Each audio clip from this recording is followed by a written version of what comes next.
కాలాన్ని మిస్ చేస్తారు. ఒక్క ఐడియా జీవితాన్నే మార్చేసింది అనేది ఒక ఫోన్ కంపెనీ చేసినటువంటి ప్రచారం, ఒక యాడ్. ఇప్పుడు చంద్రబాబు నాయుడు గారి ఐడియా అమరావతి నిర్మాణాన్ని, అమరావతికి సంబంధించిన ఫోకస్నే మార్చేయబోతుంది. ఎందుకనంటే అసలు అమరావతి నిర్మాణం కోసం నిధులు ఎక్కడి నుంచి తీసుకొస్తారని చెప్పి ప్రశ్నించినటువంటి వాళ్ళకి సూటిగా సమాధానం వచ్చేలా ఆయన నిర్ణయం తీసుకున్నారు. ఏంటి ఆ నిర్ణయం అంటే, ఎకరం 20 కోట్ల చొప్పున 4,000 ఎకరాలని అమ్మకానికి పెడుతూ ఉన్నారు. అంటే 80,000 కోట్ల రూపాయలను ఆయన సమకూర్చుకోబోతున్నారు అమరావతి భూముల్ని అమ్మడం ద్వారా.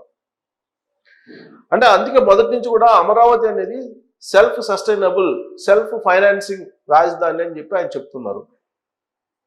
చాలామంది విమర్శించారు. అందుకే దానికి సమాధానం చెప్పేదానికే ఎకరం 20 కోట్ల చొప్పున 4,000 ఎకరాలు విక్రయించడం ద్వారా 80,000 కోట్లను రాబట్టేటువంటి ప్రయత్నం చంద్రబాబు నాయుడు గారు చేస్తూ ఉన్నారు. నిజంగా 20 కోట్లకి అమరావతిలో ఎకరం అమ్ముతారా అని అంటే, దాన్ని అమ్మడానికే, ఆ ధరకి నిర్ణయించి విక్రయించడానికే చంద్రబాబు నాయుడు గారు సిద్ధపడుతూ ఉన్నారు.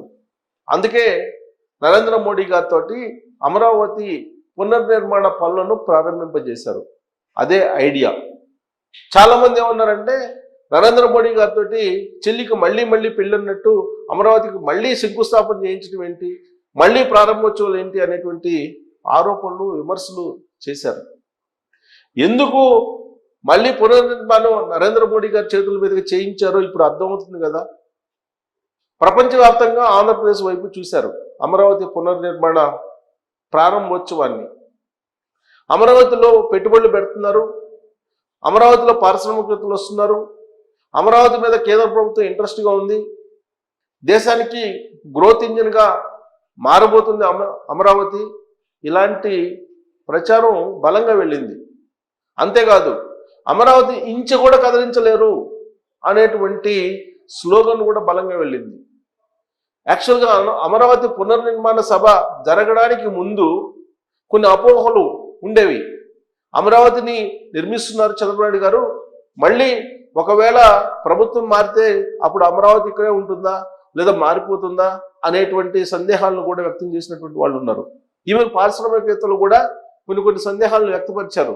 అందుకే వాళ్ళందరికీ స్పష్టమైనటువంటి సమాధానం చెప్పేలాగా చంద్రబాబు నాయుడు గారు ప్రధానమంత్రి నరేంద్ర మోడీ గారిని అమరావతికి పునర్నిర్మాణ పనుల కోసం తీసుకొచ్చి ఆయన చేత ప్రారంభించి మొత్తం ప్రపంచానికి ఆంధ్రప్రదేశ్ రాజధాని అమరావతి, ఆ అమరావతి రాబోయేటువంటి రోజుల్లో దేశానికే గ్రోత్ ఇంజిన్గా మారబోతుంది అనేటువంటి ఒక ఫోకస్ని ఇచ్చారు.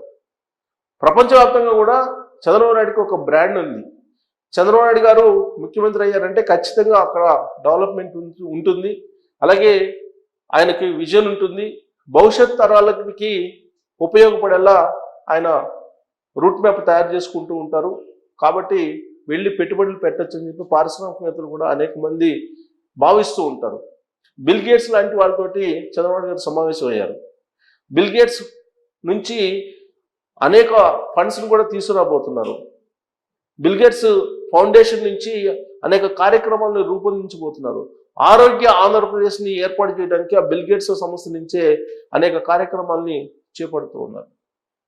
ఆంధ్రప్రదేశ్లో ఇవాళ పెట్టుబడులు పెట్టడానికి ఇండస్ట్రియలిస్టులు అటువైపు చూడటానికి కారణం పునర్నిర్మాణ ప్రారంభోత్సవాన్ని భారీగా చేయటమే. అందుకే ఒక ఐడియా ఎప్పుడైనా సరే మొత్తం సినారియోని మార్చేస్తుంది. అందుకే చంద్రబాబు నాయుడు గారు ఈ సమావేశం ముగిసినటువంటి రెండు రోజులకి 3 రోజులకే అక్కడ ఉన్నటువంటి భూముల్ని వేలానికి పెడుతున్నారు. వేలానికి పెట్టడం ద్వారా సంపదను రాబట్టేటువంటి ప్రయత్నం చేస్తూ ఉన్నారు. మొదటి నుంచి చెప్తున్నారు, సంపదను సృష్టించినటువంటి సంపదని పేదలకు పంచుతాను, పేదరికాన్ని నిర్మూలిస్తారని చెప్పి ఆయన చెప్తూ ఉన్నారు. అంతేకాదు, అమరావతికి ఉన్నటువంటి డిమాండ్ని రాబోయేటువంటి రోజుల్లో ఆయన ఫోకస్ చేస్తూ ఉన్నారు. క్వాంటమ్ కంప్యూటింగ్ అనే దాన్ని తీసుకురాబోతున్నారు. ఆర్టిఫిషియల్ ఇంటెలిజెన్స్కి ప్రపంచ హబ్గా అమరావతిని మార్చేటువంటి ప్రయత్నం చేస్తున్నానని చెప్పి చెప్తూ ఉన్నారు. ఆయన చెప్పడమే కాదు, కార్యాచరణలో కూడా IBM, టీసీఎస్, ఎల్ఎన్టీ అనేటువంటి 3 దిగ్గజ కంపెనీలతోటి ఒప్పందాలను కుదుర్చుకున్నారు. ఆ 3 సంయుక్తంగా ఇప్పుడు క్వాంటమ్ కంప్యూటింగ్ని ఆంధ్రప్రదేశ్లో ప్రత్యేకించి అమరావతిలో నిర్మించబోతున్నారు. క్వాంటమ్ కంప్యూటింగ్ని పరిచయం చేయబోతున్నారు. దానికి సంబంధించిన రీసెర్చ్ సెంటర్ని అక్కడ పెట్టబోతున్నారు. ప్రపంచవ్యాప్తంగా కూడా ఈ క్వాంటమ్ కంప్యూటింగ్ అనేది రీసెర్చ్ అమరావతిలోనే జరుగుతుంది కాబట్టి అందరూ ఇది చూస్తున్నారు. అంటే రాబోయేటువంటి రోజుల్లో అమరావతికి సంబంధించినటువంటి డిమాండ్, అమరావతి రాజధాని ఎలా ఉండబోతుందో ముందుగానే ఎక్స్ప్లెయిన్ చేసి చెప్పడం కారణంగానే ఇవాళ ఎకరం 20 కోట్లకి కొనుగోలు చేయడానికి అనేక మంది ముందుకు వస్తున్నారు. ఈ 4,000 ఎకరాలు అమ్మడం ద్వారా 80,000 కోట్లని రాబట్టుకోవాలి అనే ప్రయత్నం చేస్తున్నారు. ఈ ఫండ్స్ని మరి ఏం చేస్తారు అని అంటే, ఇప్పుడు అప్పులు ఇచ్చినటువంటి ఏషియన్ డెవలప్మెంట్ బ్యాంక్ కానీ, లేదంటే వరల్డ్ బ్యాంక్ కానీ, లేదంటే రుణాలు ఇతరత్ర ఫైనాన్షియల్ సంస్థల నుంచి తీసుకొచ్చున్నారు కాబట్టి వాటికి వడ్డీలను చెల్లించడంతో పాటు మిగిలినటువంటి ఫండ్స్ ద్వారా అమరావతిని మరింత విస్తరింపజేసేటువంటి ప్రయత్నం చంద్రబాబు గారు చేయబోతున్నారు. అందుకే మరో 44,000 ఎకరాల భూముల్ని సమీకరించుకునే దానికి ప్రయత్నం చేస్తూ ఉన్నారు. అయితే ఒకేసారి కాకుండా విడతల వారీగా ఆ సమీకరణ ఉండేలాగా ప్లాన్ చేస్తున్నారు. ప్రస్తుతం రాజధానిలో రిటర్నబుల్ ఫ్లాట్స్ ఇస్తూ ఉన్నారు అందరికీ, రైతులకి. ఆ రిటర్నబుల్ ఫ్లాట్స్ ఇచ్చిన తర్వాత వచ్చేటువంటి గ్రోత్ ఏ విధంగా ఉంటుందో చూడబోతూ ఉన్నారు. ఒక్కసారి రిజిస్ట్రేషన్స్ స్టార్ట్ అయితే రాజధానికి ఒక కళ రావడంతో పాటు ఆంధ్రప్రదేశ్ ప్రభుత్వానికి కూడా రెవెన్యూ పెరుగుతుంది. ఇదంతా చూసిన తర్వాత నెక్స్ట్ లెవెల్కి వెళ్ళాలి అనేటువంటి ఆలోచన చంద్రబాబు గారు చేస్తున్నారు. 44 ఎకరాలను విడతల వారీగా తీసుకోవడం ద్వారా రైతులే పోటీపడి భూములు ఇవ్వడానికి ముందుకు వచ్చేలాగా ప్లాన్ చేస్తూ ఉన్నారు. ఏదైనా సరే చంద్రబాబు నాయుడు గారు ఒక విజన్ తోటి చేస్తూ ఉంటారు అనేటువంటి నమ్మకం చాలా మందిలో ఉంది.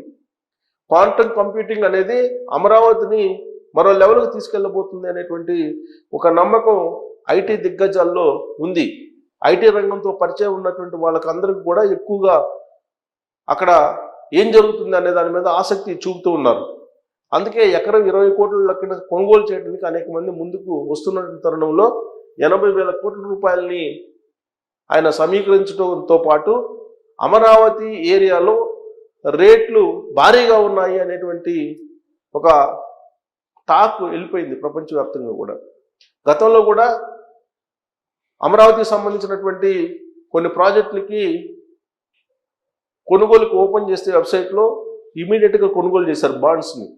ఇప్పుడు చంద్రబాబు నాయుడు గారు కనుక అమరావతిలో ఈ ల్యాండ్స్ని అమ్మకానికి పెడితే 20 కోట్లు మినిమం వాల్యూ పెట్టారు ఆయన. అది ఎంతకు వెళ్తుందో కూడా తెలియనటువంటి పరిస్థితి.